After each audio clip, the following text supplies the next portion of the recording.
Halo teman-teman semuanya, kesempatan kali ini kita belajar mengenai pengambilan sumber daya alam. Nah, berikut ini materi yang akan kita bahas. Apa sih pengertian pengambilan sumber daya alam itu? Sumber daya alam seperti air, udara, lahan, minyak, ikan, hutan, dan lain-lain merupakan sumber daya yang esensial bagi kelangsungan hidup manusia. Hilangnya atau berkurangnya ketersediaan sumber daya tersebut akan berdampak sangat besar bagi kelangsungan hidup umat manusia di muka bumi ini. Tanpa udara dan air misalnya, manusia tidak dapat hidup. Demikian pula sumber daya alam yang lain seperti hutan, ikan, dan lainnya merupakan sumber daya yang tidak saja mencukupi kebutuhan hidup manusia, namun juga memberikan kontribusi yang cukup besar bagi kesejahteraan suatu bangsa. Selanjutnya, komponen sumber daya alam. Sumber daya alam terdiri atas dua komponen, yaitu 1. Sumber daya alam yang dapat diperbarui. 2. Sumber daya alam yang tidak dapat diperbarui.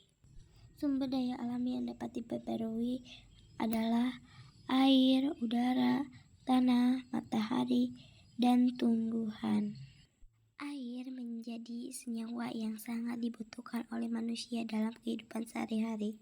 Air ini bisa didapatkan dari mana saja, baik sumur, sungai, danau, ataupun laut.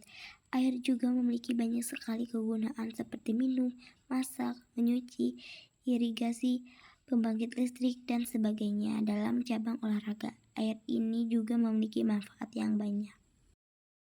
2. Udara. Udara yaitu campuran dari berbagai macam gas yang tidak mempunyai warna dan tidak berbau.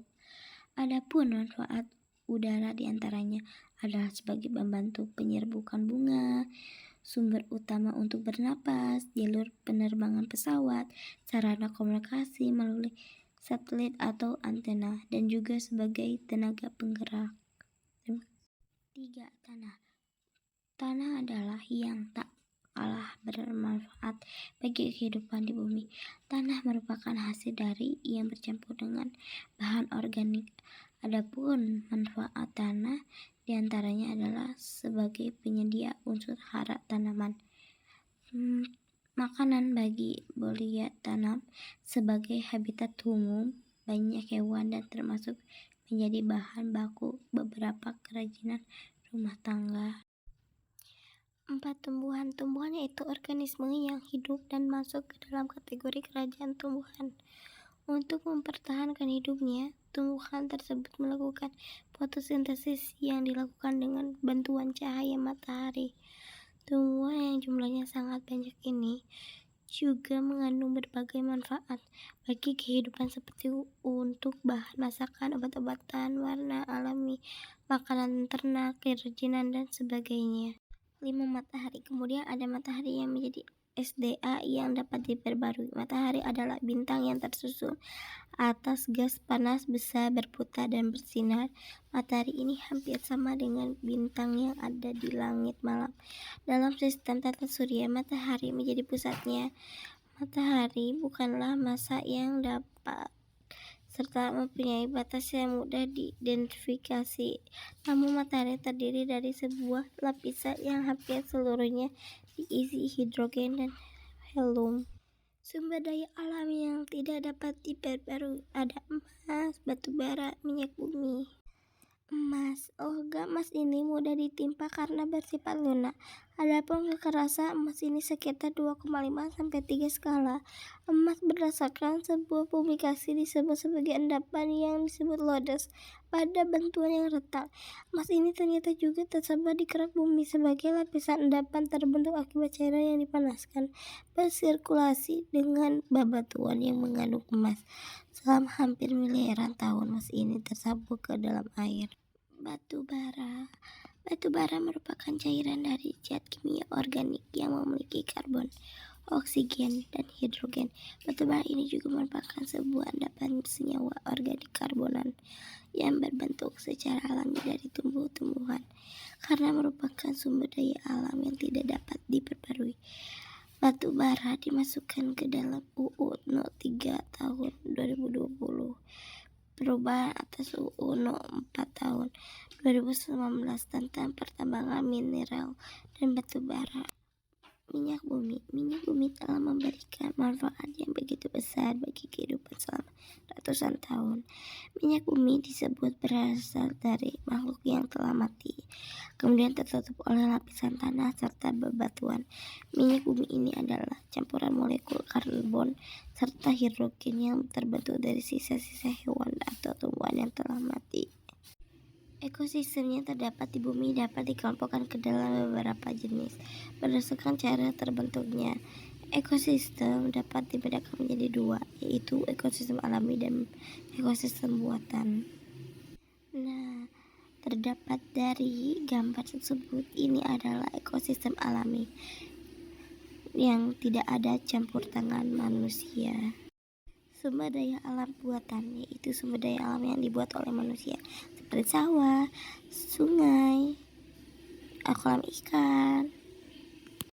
Selain itu, sumber daya juga dibagi dan menjadi sumber daya alam darat, ekosistem perairan, ekosistem darat atau terestrial adalah ekosistem yang batasnya ditentukan oleh suhu dan curah hujan pada suatu wilayah.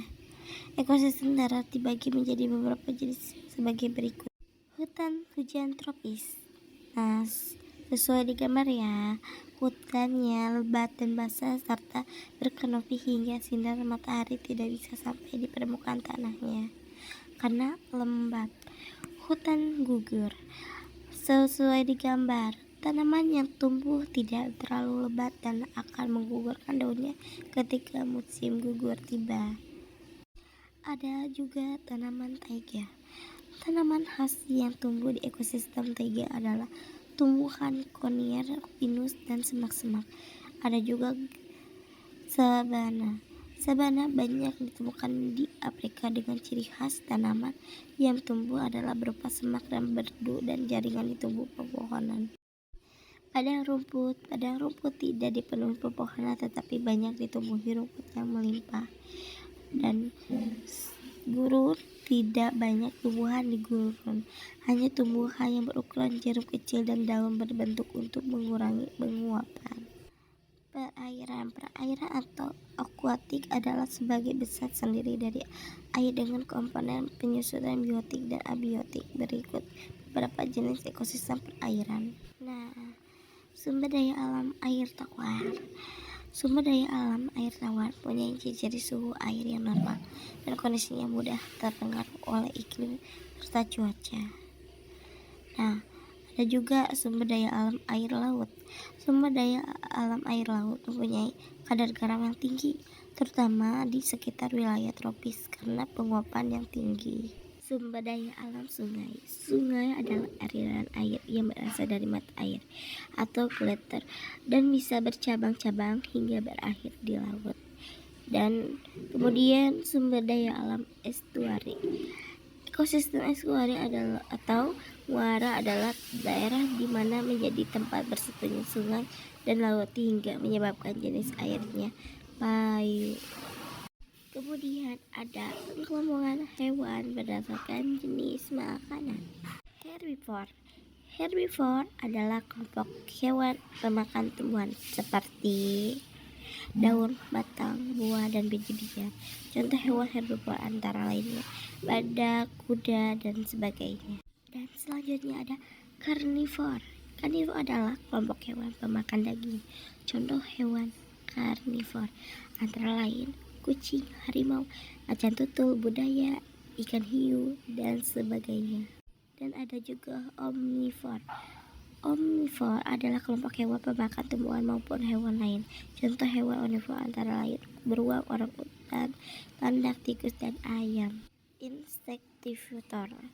Insektivitor adalah kelompok hewan pemakan serangga. Contoh hewan insektivitor antara lain cicak, katak, terenggiling, dan bunglon. Dampak dari sumber daya alam. Dampak pengambilan sumber daya alam bisa terjadi nyata apabila pengambilan dilakukan secara berlebihan.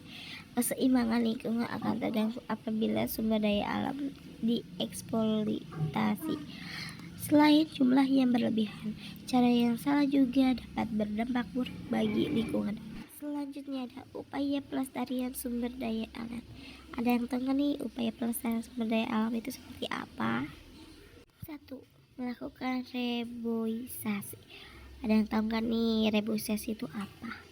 Reboisasi atau penanaman kembali pohon yang sudah tumbang dapat menjadi salah satu upaya penyelamatan bumi. Dengan melakukan hal ini, pohon tumbang akan terganti dengan pohon baru yang dapat memberikan oksigen untuk makhluk hidup di sekitarnya. 2. Membuat terasering. Pembuatan terasering ini dilakukan untuk mencegah erosi dan menjaga kesuburan tanah. Tidak hanya itu, terasering juga berfungsi untuk menjaga keseimbangan sistem ekologi serta menyediakan habitat untuk makhluk hidup lainnya. 3. Pengolahan limbah. Pengolahan limbah terlebih dahulu sebelum membuangnya ke sungai adalah langkah yang baik. Selain tidak merusak habitat, perilaku ini akan membuat kesehatan manusia terjaga serta lingkungan sumber daya alam terlindungi dengan aman. 4. Menampung air hujan. Perilaku menampung air hujan mungkin tidak banyak dilakukan oleh masyarakat, namun harus diketahui bahwa perilaku ini dapat meminimalisir penggunaan air saat musim kemarau jika bisa lebih hemat dalam pemakaian air bersih. Kesimpulan, jadi kita sebagai anak bangsa Indonesia harus menunjukkan rasa nasionalisme. Kita segan berbahasa Indonesia dengan baik.